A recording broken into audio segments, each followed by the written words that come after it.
We just did constraints, and now we're going to go do another little project. So one thing before we hopped too far into the project, I wanted to tell you a little bit about distinct.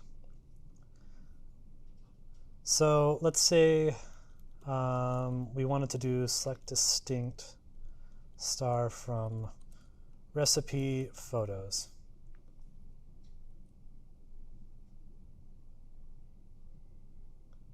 Recipes photos. Oh, not that one. Maybe recipe ingredients.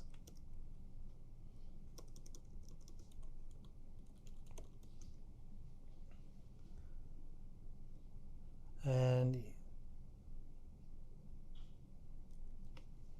you want to do it on recipe ID.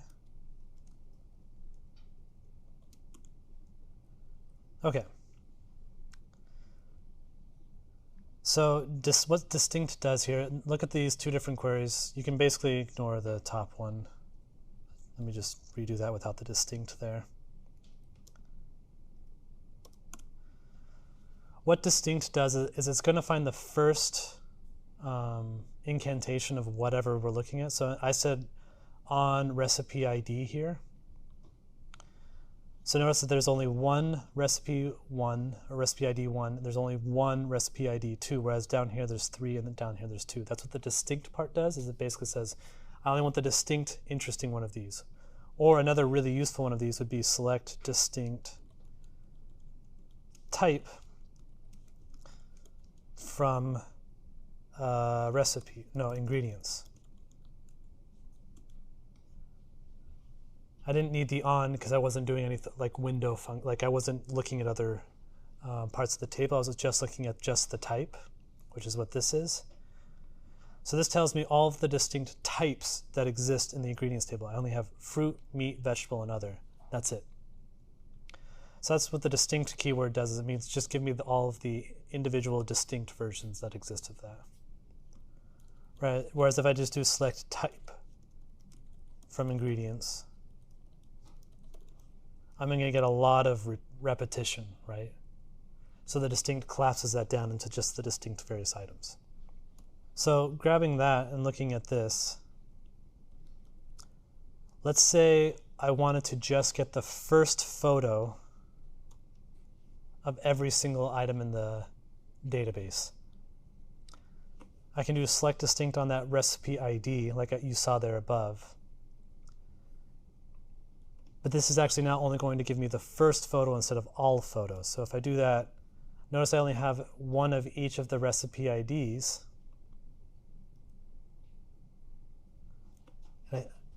You know what we didn't do? We did not add back the photos. So let's go ahead and do that really quick. That was in the relationships. Yeah, so down here, this one. So you might need to insert this again. I need to. So insert into recipes photo. There we go.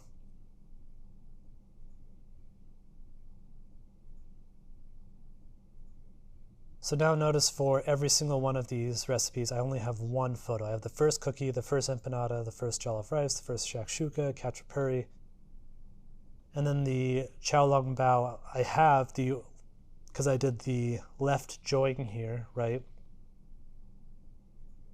But it doesn't have a photo, which is fine. We still got it, even without the photo.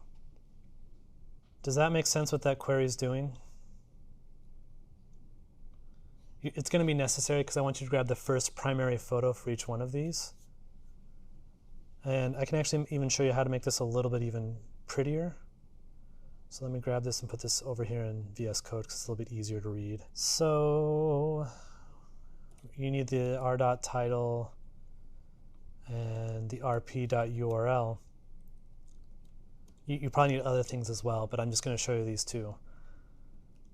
This chow long bao doesn't have a photo. Now in my code, I could handle that, right? I could say if there's no photo, do a thing.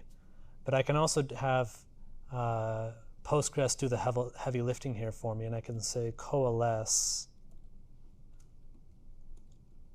If it doesn't exist, then give me default.jpg as URL. Pretty sure that should work. And now you can see I got cookies, I got empanada, jollof rice, khachapuri, and notice that even though Xiao Long Bao doesn't have Xiao Long, I've been saying that so much today that my brain is not connecting all of the, I probably wasn't saying it right in the first place, so it doesn't matter. Anyway, soup dumplings now has a default.jpg, and that's what this coalesce does. It basically says, check this to see if it's null or null-like or something like that. And if it is null, give me this. If it's not, then just return that. And that's what coalesce does. Does that make sense? Cool. So that's a nice little trick so that you don't have to go and like check to see is this null across all of your rows that you're returning. Okay? The on recipe ID means only one of these is allowed per row, right? So I only have one cookie, one empanada, one jollof rice, so on and so forth. There's a bunch of ways you can solve this. You technically could solve all of this with one query. I actually ended up doing this with 2 queries in my completed results because I felt like it was more clear and it made more sense. That is going to be totally up to you of how you choose to solve this problem. It's fine to do multiple queries in one API request. In fact, I would even say it's common. So use your best judgment. Sometimes writing the biggest, weirdest query is not the best way to get there. It's better off done in multiple different queries. And faster, frequently, as well, right? Because if you have complex joins, it means Postgres is doing a lot of work for you. Sometimes that's not what you want. I am going to have you do one thing with me. So come back here to the project, and I want you to click on this big SQL query with a bunch of recipes thing right here. That's going to download recipes.sql. I've downloaded it a few times because I make sure it works. Click on that. This opens in my VS Code. This might open in a different thing for you. All I want you to do is I just want you to copy, Command-A, Control-Copy, and then I want you to paste this into recipe, your database. It's a long query. So you can see here I put a lot of stuff in your table because I want you to have like a lot of recipes and stuff to draw upon, right? But if you want to look at, this is literally everything that you've done before. I just put a lot of recipes in here. Nothing here should be surprising to you. Yeah, nothing should be surprising. So now if you say select, just so you know, count star is how you count how many things are in a table. From recipes, we have 56 recipes. From ingredients, we have 126 ingredients. From recipe ingredients, we have 170 connections, right? So just so you know, the other container that I provided you that we're going to use in the second half just runs this query exactly. It's actually literally the same query.